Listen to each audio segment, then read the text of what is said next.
تو حدیث میں آتا ہے کہ ہر افطاری کے وقت اللہ تعالیٰ بہت سے لوگوں کی مغفرت کرتے ہیں۔ جو ہی رمضان ختم ہوتا ہے وہ بس پھر خوشیاں کرتے ہیں، پھر اس دن کی عبادت بھی گئی، اس دن کی نمازیں بھی گئی، اور سمجھتے ہیں کہ بس اب ہمیں جو ہے چھٹکارا مل گیا اور اب ہم آزاد ہو گئے۔ جس کسی کے ساتھ کوئی اختلافات ہیں، کوئی انبن ہے، کوئی بغض ہے، حسد ہے، آج کے دن اپنے دل کو صاف کریں ان تمام باتوں سے۔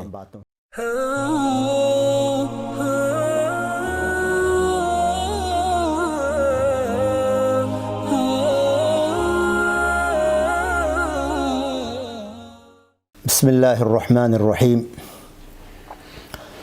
رمضان المبارک کا مہینہ اپنے اختتامی دور سے گزر رہا ہے۔ اس کے بعد عید الفطر آ رہی ہے، اور یہ دراصل خوشی ہے ان روزہ داروں کے لیے اور جائزہ ہے ان کے لیے، انعام ہے کہ جو پورا مہینہ اپنی خواہشات کو دباتے ہیں، اپنے خالق کو راضی کرنے کے لیے شہوات کو قربان کرتے ہیں، کھانے پینے سے اپنے آپ کو روکتے ہیں، جائز خواہشات اپنی جائز بیوی کے پاس جانے سے اپنے آپ کو روکتے ہیں، بہت سارے کاموں سے اپنے آپ کو روکتے ہیں، حتیٰ کہ وہ کام جو رمضان کے علاوہ جائز ہیں اس کو بھی رمضان کے اندر وہ چھوڑ دیتے ہیں۔ مثلا کھانا پینا جائز ہے، اسی طرح دیگر جو معمولات ہیں بہت سارے وہ جائز ہیں، لیکن رمضان میں انسان کوشش کرتا ہے، ہر مسلمان، کہ وہ اپنی زبان کو قابو میں رکھے، اپنی آنکھ کو قابو میں رکھے، اپنے اعمال کو کنٹرول کرے۔ تو ان سارے اعمال کو کرنے کے بعد پھر اللہ کی طرف سے اجازت ملتی ہے 30 دن کے بعد، 29 دن کے بعد، کہ میرے بندو اب تمہارے لیے میری طرف سے یہ انعام ہے، یہ جائزہ ہے کہ تم خوشی مناؤ۔ تو اس کے بعد پھر آخر میں عید کی شکل میں سارے مسلمان افطار کرتے ہیں۔ دراصل یہ عید کرنا اس بات کی علامت ہے کہ یہ نہیں کہ جی بس رمضان سے روزے سے جان چھوٹ گئی اور بس اب ہمیں اجازت مل گئی، اب ہم آزاد ہو گئے، یہ بات نہیں ہے۔ اگر کسی کا یہ فلسفہ ہے تو یہ تو پھر جہالت پر مبنی فلسفہ ہے۔ دراصل ہوتا یہ ہے کہ انسان اللہ کا شکر ادا کرتا ہے، یا اللہ آپ کے حکم، آپ کی مہربانی، آپ کی کرم نوازی سے ہم نے آپ کا ایک فریضہ بدرجہ اتم جتنا مجھ سے ہو سکتا تھا میں نے پورا کر دیا، مکمل کر دیا، اور اب میں آپ کے حکم سے ہی اس کو توڑ رہا ہوں اور یہ خوشی منا رہا ہوں۔ تو رسول اللہ حضرت انس رضی اللہ تعالیٰ عنہ کی روایت ہے کہ رسول اللہ صلی اللہ علیہ وسلم جب مکہ مکرمہ سے ہجرت کر کے مدینہ منورہ پہنچے تو دیکھا کہ وہاں پر اہل مدینہ جو ہے سال میں 2 دن خوشیاں کر رہے ہیں، اس میں اپنے پروگرام کر رہے ہیں، کھیلتے کودتے ہیں۔ تو آپ نے پوچھا کہ وَلَهُمْ يَوْمَانِ يَلْعَبُونَ فِيهِمَا، 2 دن وہ بڑے کھیل کود کر خوشی مناتے تھے۔ پوچھا کہ مَا هَذَانِ الْيَوْمَانِ، یہ کون سے 2 دن ہیں، کیسے دن ہیں کہ جس میں تم لوگ اتنے خوش ہوتے ہو؟ تو کہنے لگے كُنَّا نَلْعَبُ فِيهِمَا فِي الْجَاهِلِيَّةِ، کہ ہم زمانے جاہلیت میں بھی ان 2 دنوں میں خوشیاں کرتے تھے، خوشی مناتے تھے، کھیلتے کودتے تھے۔ تو آپ صلی اللہ علیہ وسلم نے فرمایا ان اللہ قد ابدلکم بہما خیرا منہما یوم الاضحیٰ و یوم الفطر، کہ ٹھیک ہے جائز خوشی کی ممانعت نہیں ہے، لیکن اب اللہ نے تمہیں ان 2 دنوں سے ان کے مقابلے میں تمہیں 2 دن اور دیے ہیں جس میں خوشی مناؤ، جس میں کھیلو کودو، حدود شریعت کے اندر خوشی منانا، سیر تفریح کرنا کوئی منع نہیں ہے، تو خوب خوشیاں مناؤ، کھیلو کودو، لیکن وہ 2 دن ہیں عید الاضحیٰ اور عید الفطر۔ یہ یاد رکھیں کہ تیسری عید اسلام میں مشروع نہیں ہے، کوئی بھی ہو، کسی بھی نام سے ہو،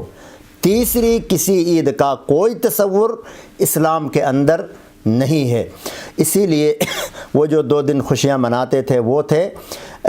نیروز اور مہرجان۔ نیروز دراصل شمسی سال کا پہلا دن ہوتا تھا کہ اس میں یہ لوگ خوشیاں مناتے تھے۔ اسی طرح مہرجان میں بھی وہ اپنے پروگرام کرتے تھے، تو آپ صلی اللہ علیہ وسلم نے فرمایا کہ اب اللہ نے تمہیں ان کے مقابلے میں 2 دن اور دیے ہیں۔ تو اس لیے جب رمضان کا مہینہ مکمل ہوتا ہے، رات آتی ہے، تو حدیث میں آتا ہے کہ ہر افطاری کے وقت اللہ تعالیٰ بہت سے لوگوں کی مغفرت کرتے ہیں۔ اب آخری رات میں شروع رمضان سے لے کر آج تک جتنے لوگوں کی مغفرت ہوئی تھی، آج کی ایک رات اتنے ہی لوگوں کی ایک ساتھ مغفرت کر دی جاتی ہے، جتنے شروع سے آج تک مثلا یکم کو 2 کو جتنے بھی ہوئے تھے، آج ایک رات میں اتنے ہی لوگوں کی، جتنوں کی شروع سے آج تک ہوئی تھی، آج اتنے ہی لوگوں کے ایک ساتھ اللہ تعالیٰ مغفرت کرتے ہیں، ان کو جہنم سے چھٹکارا نصیب فرماتے ہیں۔ تو یہ بڑے خوشی کا دن ہے، خوشی کی رات ہے، لیکن ہمارے اکثر جو ناسمجھ لوگ ہیں، اس میں جو ہی رمضان ختم ہوتا ہے وہ بس پھر خوشیاں کرتے ہیں، پھر اس دن کی عبادت بھی گئی، اس دن کی نمازیں بھی گئی، اور سمجھتے ہیں کہ بس اب ہمیں جو ہے چھٹکارا مل گیا اور اب ہم آزاد ہو گئے۔ اور افسوس کی بات یہ ہے، ہنسی بھی آتی ہے کہ بعض اوقات جو حضرات اعتکاف میں بیٹھے ہوتے ہیں، جو ہی چاند نظر آتا ہے وہ بھی ایسے بھاگتے اپنا بسترا لپیٹ کر کہ جیسے کسی قید خانے سے نکلے ہوں، حالانکہ یہ دراصل یہ رات بھی خوشی کی رات ہے، عبادت کی رات ہے، لیلۃ الجائزہ اس کو کہا گیا ہے۔ اب جو عید آ رہی ہے، عید الفطر کی کچھ سنتیں ہیں، اس کو ہم نے ذہن میں رکھنا ہے۔ ظاہر ہے الحمدللہ ہمارا ہر عمل جو ہے وہ رجسٹرڈ ہے، وہ سنت سے ثابت ہے، ہم اپنی مرضی سے کوئی کام نہیں کرتے، اللہ کی مہربانی ہے جو ہماری اللہ نے رہنمائی اپنے نبی کے ذریعے فرمائی ہے۔ تو عید الفطر کو صبح سویرے آپ عیدگاہ جانے سے پہلے آپ کوئی بھی طاق عدد کھجور آپ کو کھانا ہے، مسنون ہے، 3 کھائیں، 5 کھائیں، 7 کھائیں، اسی طرح 11 کھائیں، اسی طرح 13 کھائیں، کوئی بھی طاق عدد۔ اور اس کے بعد جو ہے تکبیر، یعنی جو ہی چاند نظر آتا ہے شوال کا، تو اس کے بعد آپ تکبیرات کہنا شروع کریں، اللہ اکبر لا الہ الا اللہ واللہ اکبر وللہ الحمد۔ چلتے اٹھتے بیٹھتے آتے جاتے اس تکبیر کو کثرت سے کہیں، زور زور سے کہیں، شوق سے کہیں، کیونکہ کچھ جاتا نہیں ہے آپ کا، بلکہ یہ سنت ہے، ہر وقت آپ کہتے رہیں نماز عید تک۔ اور اس کے بعد جب نماز کے لیے آپ جانے لگیں گے تو ظاہر ہے اچھی طرح سنت ہے، مستحب ہے، اپنا غسل کریں، نہائیں دھوئیں اور نئے کپڑے پہنیں، جو اللہ نے آپ کو دیا ہے اپنی حیثیت کے مطابق، نئے ہیں تو نئے پہنیں، نئے نہیں ہیں تو پرانے ہیں تو دھو کے اچھی طرح پہنیں۔ پھر جس راستے سے جائیں واپسی میں دوسرے راستے سے آئیں، اور پھر صدق کے دل کے ساتھ، کھلے دل کے ساتھ، جس کسی کے ساتھ کوئی اختلافات ہیں، کوئی انبن ہے، کوئی بغض ہے، حسد ہے، آج کے دن اپنے دل کو صاف کریں ان تمام باتوں سے، اور گلے ملیں، خوشی کریں۔ یہ یاد رکھیں کہ عید کی الگ سے کوئی عید کا گلے ملنا نہیں ہے۔ بعض لوگ ہوتے ہیں 2 بھائی 2 رشتہ دار ساتھ جاتے ہیں اور عید کے بعد اٹھ کے گلے ملتے ہیں، اس کا ثبوت نہیں ہے۔ آپ بس جو آپ کو اسی وقت ملا ہے، کوئی رشتہ دار آیا عیدگاہ میں ملا، ٹھیک ہے، ملیں، گلے ملیں، ہاتھ ملیں، کوئی منع نہیں ہے، لیکن اس طرح خاص عید کا کوئی الگ گلے ملنا نہیں ہے۔ اور اس موقع پر صحابہ کرام سے یہ ثابت ہے کہ تقبل اللہ منا ومنکم، تقبل اللہ منا ومنک، اس طرح کے دعائیہ کلمات کہتے تھے، اس کی ممانعت بھی نہیں ہے۔ اور اسی طرح عیدگاہ میں یہ یاد رکھیں کہ عیدگاہ میں کوئی الگ سے نماز نہیں ہے، وہاں جا کے آپ نماز کا ہی انتظار کریں گے، عید کی نماز کا۔ اور عید کی نماز جو ہے وہ مختلف